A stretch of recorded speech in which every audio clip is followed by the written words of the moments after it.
नमस्कार दोस्तों, जय श्री कृष्ण। कृष्ण जी का जन्मोत्सव आ रहा है। ये है 16 अगस्त सन 2025 में। इसकी उदया तिथि में क्योंकि ये 16 अगस्त को पड़ रहा है, इसलिए इसको 16 अगस्त को ही मनाया जाएगा।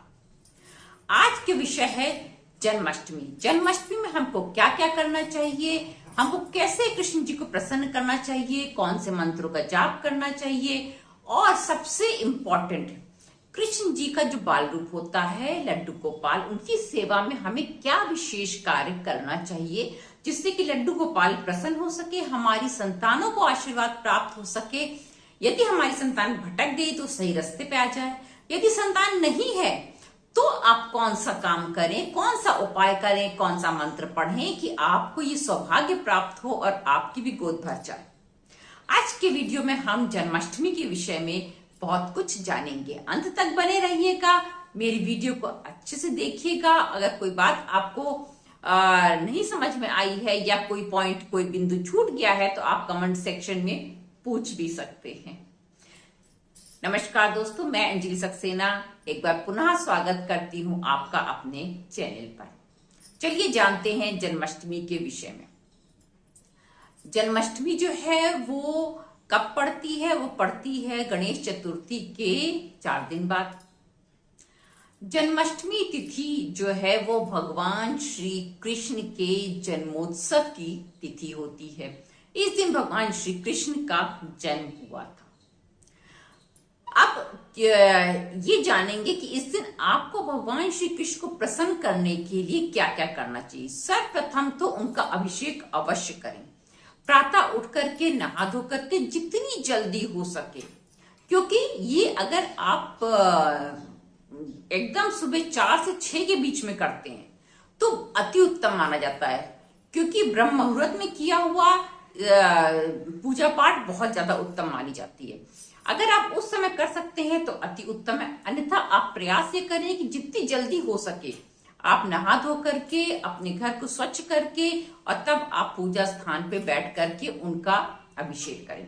अभिषेक आप किस किस चीज से कर सकते हैं? आप पंचामृत से अभिषेक कर सकते हैं, आप खाली दूध से अभिषेक कर सकते हैं, आप जल से अभिषेक कर सकते हैं। जल में अगर आप खाली जल ले रहे हैं तो उस जल को एक रात पहले आप जो है वो किसी लोटे में रखिए। कोई भी लोटा चलेगा, कोई भी तांबा पीतल कुछ भी, किसी भी लोटे में आप रखिए। वैसे पीतल का हो तो ज्यादा अच्छा है।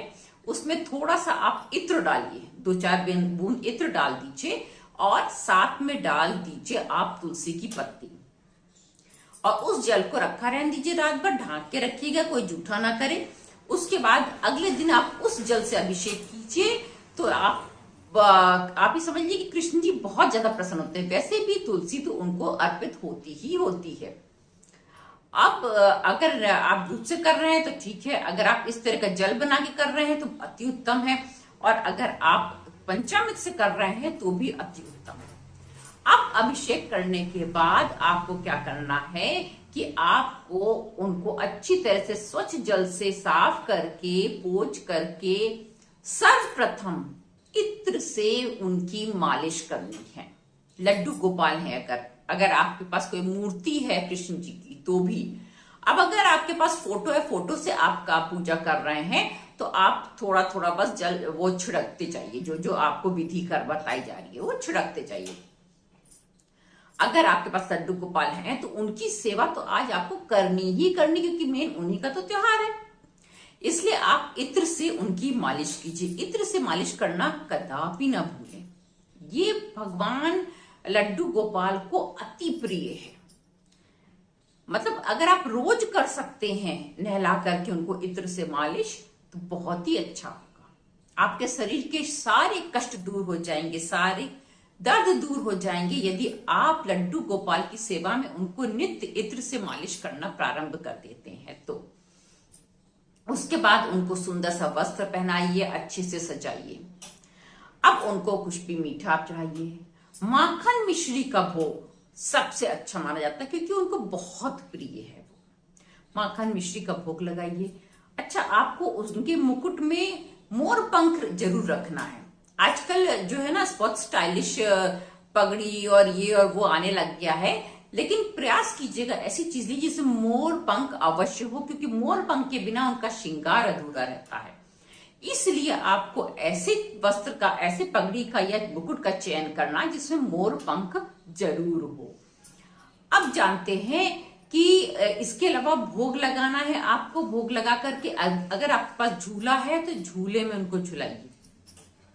झुलाना अति आवश्यक है, लेकिन झूला कभी खाली नहीं झुलाया जाता है। अगर नहीं है तो किसी मंदिर में जाकर के उनको झूला अवश्य झुला करके आइए। उनको जो है किसी मंदिर में जा करके उनको जो है आप भोग लगा के आइए माखन मिश्री का, वो भी बहुत खुश हो जाते हैं। उनको इत्र की एक शीशी दान करके चले आइए मंदिर में, बहुत अच्छा होता है। ये उपाय जो है छोटे छोटे उपाय हैं, छोटे छोटे उपाय हैं लेकिन बहुत प्रभावशाली उपाय हैं। इस दिन तो आपको उपाय करने ही करने चाहिए। अब जानते हैं कि यदि आप इनमें से कोई उपाय कंटिन्यू करना चाहते हैं अपने लड्डू गोपाल को या कृष्ण जी को प्रसन्न करने के लिए, तो आप कब से शुरू करके ये कर सकते हैं कंटिन्यू। कैसे शुरू कर सकते हैं? यदि आप किसी शुक्रवार के दिन से या आप कृष्ण पक्ष की अष्टमी तिथि से कोई भी प्रारंभ, अभी कृष्ण जन्माष्टमी से प्रारंभ कर लेते हैं तो अति उत्तम है। मान लीजिए किसी वजह से आप नहीं प्रारंभ कर सकते हैं, जो मंत्रों का जाप है या इत्र से मालिश करना है या उनकी कोई भी सेवा, तो आप अगले माह की कृष्ण अष्टमी की तिथि से भी प्रारंभ कर सकते हैं उनकी सेवा। खास तौर से विशेष करके मंत्र जाप, जो कि मैं आगे बताऊंगी, गोपाल मंत्र का जाप। गोपाल मंत्र का जाप करने से यदि आपकी संतान में कोई भी कमी हो या आपकी संतान हो नहीं रही हो, तो आप ये समझ लीजिए कि आपको 100% फल मिलेगा। और आपकी संतान अगर खराब है, गलत राह पे चलेगी, सही राह में आ जाएगी, और अगर नहीं है तो आपकी गोद अवश्य भरेगी। भगवान निराश नहीं करते हैं। आपके अंदर श्रद्धा भाव पूरा होना चाहिए, समर्पण पूरा होना चाहिए, और तब आप इस मंत्र का जाप करिए तो आपको सफलता निश्चित ही प्राप्त होगी। इस दिन अब आपको और क्या करना, उस दिन आपको एक माला कोई भी उनका मंत्र जाप जरूर करना है। सबसे अच्छा मंत्र होता है ओम क्लीम कृष्णाय नमः। ओम क्लीम कृष्णाय नमः का अगर आप तुलसी की माला से, क्योंकि तुलसी जी उनको बहुत प्रिय है, तुलसी के बिना वो भोग कोई स्वीकार ही नहीं करते हैं, तो आप तुलसी की माला से उनको अगर 108 बार या एक माला या 4, जो भी आप जितना भी संकल्प करके करना चाहें करें। आप जब संकल्प लें तो सवेरे लें, और ऐसा नहीं कि आपको उसी समय सारी माला कर लेनी है। मान लीजिए आपने 11 माला का संकल्प लिया, तो आप सुबह में 2-4 माला 6 माला कर लीजिए। फिर आप शाम को संध्या काल में स्वच्छ होकर के बैठ करके बाकी की माला पूरी कर लीजिए। आपको उस तिथि के अंदर अपना संकल्प पूरा करना है। आप ऐसे भी कर सकते हैं। अब जानते हैं कि कुछ और विशेष उपाय और मंत्र जो आप कर सकते हैं। एक और प्रभावशाली मंत्र है ओम नमो भगवते वासुदेवाय। इसका भी आप जाप कर सकते हैं, माला से कर सकते हैं, इसकी तुलसी जी की माला से कर सकते हैं। ये जाप भी बहुत प्रभावशाली जाप होता है। एक और जाप है राधा जी का नाम का जाप। बिना राधा के तो कृष्ण जी प्रसन्न ही नहीं होते। जहां राधा वहां कृष्ण। अगर आपने राधा जी को पुकारा तो ये आप समझिए कृष्ण जी आपकी मनोकामना अवश्य पूर्ण करेंगे। अब उनका कौन सा मंत्र आपको जपना है? श्री राधे श्री राधे श्री राधे। इसको अगर आप तुलसी की माला से जपना प्रारंभ कर दें, नित्य जपें तो अति उत्तम है, प्रारंभ कर दें, या हर अष्टमी तिथि को, कृष्ण पक्ष की अष्टमी तिथि को भी अगर आपने जपना प्रारंभ कर दिया, तो ये समझ लीजिए कि आपके लिए आपका जीवन बदल जाएगा। जीवन में आ रही सारे कष्ट परेशानियां दूर हो जाएंगी, एकदम स्मूथ लाइफ हो जाएगी। बहुत फर्क पड़ता है। मंत्रों को जपने का जो है वो प्रभाव ही अलग होता है। उससे क्या होता है कि जो आप जब जपते हैं तो जो उसकी वाइब्रेशंस होती है आपकी पूरी बॉडी पे इफेक्ट डालती है। सुनना अच्छी बात है, उसमें भी वाइब्रेशंस होती हैं, पर जपना ज्यादा अच्छा है। ये मैं हमेशा कहती हूं। जब आप अपने मुंह से जपेंगे, और अपने मुंह से नहीं, अगर आप अपने मन से जपेंगे तो अति उत्तम होगा। तब समझ लीजिए कि अगर आपने अपने मन में जपना शुरू किया और उसको पूरा कर लिया, भटके नहीं, तो प्रभु आपके कार्य पूरे ना करें, ये हो ही नहीं सकता। अब जानते हैं कि कौन सा मंत्र संतान के लिए जपा जाता है। वो होता है गोपाल संतान मंत्र। आप गोपाल संतान स्तोत्र का पाठ भी कर सकते हैं। ये भी अति उत्तम पाठ होता है यदि आप संतान के लिए परेशान है या संतान आपकी अच्छी नहीं है तो आप इसका पाठ भी कर सकते हैं, नित्य कर सकते हैं। जन्माष्टमी से उठा करके और नित्य कर सकते हैं। इससे आपकी संतान पे बहुत प्रभाव पड़ेगा और वो सुधर जाएगी। अगर आप नहीं करते हैं उसको और चाहते हैं मंत्र जाप करना, तो आप ये वाला मंत्र जाप कर सकते हैं। गोपाल मंत्र का जाप कर सकते हैं। गोपाल मंत्र है कौन सा है?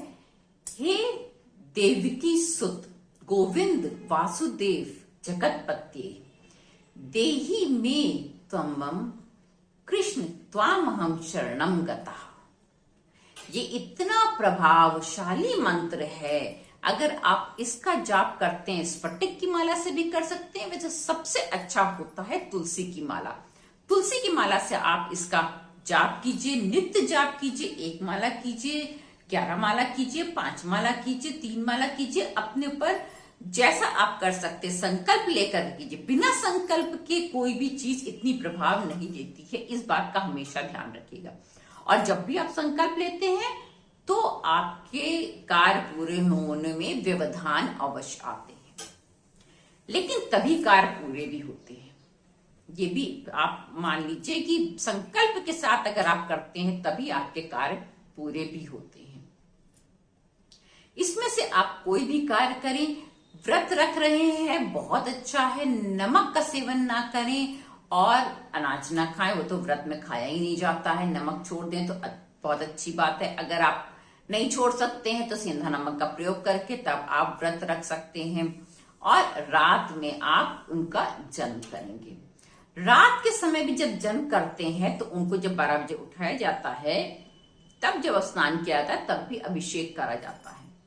अभिषेक में आप वैसे ही कर सकते हैं, जल बना करके रखे रहेंगे उसका भी अभिषेक कर सकते हैं, दूध से कर सकते हैं, पंचामृत से कर सकते हैं, जैसा चाहे वैसा अभिषेक कर सकते हैं।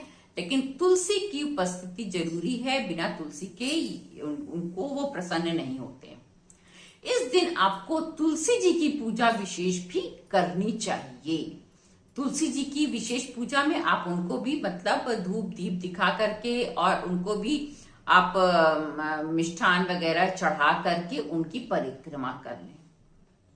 ये भी बहुत अच्छा होता है, करनी भी चाहिए, क्योंकि तुलसी जी भगवान श्री कृष्ण को अति प्रिय है। जो मंत्र मैंने बताए उनमें से आप किसी भी मंत्र का जाप कर सकते हैं, वो भी बहुत अच्छा फलदायी होता है। कैसे भी करिए, मन से पूरे कृष्ण पूरे दिन जय श्री कृष्ण जय राधे श्री राधे जपिए, भगवान आपके दास हो जाएंगे।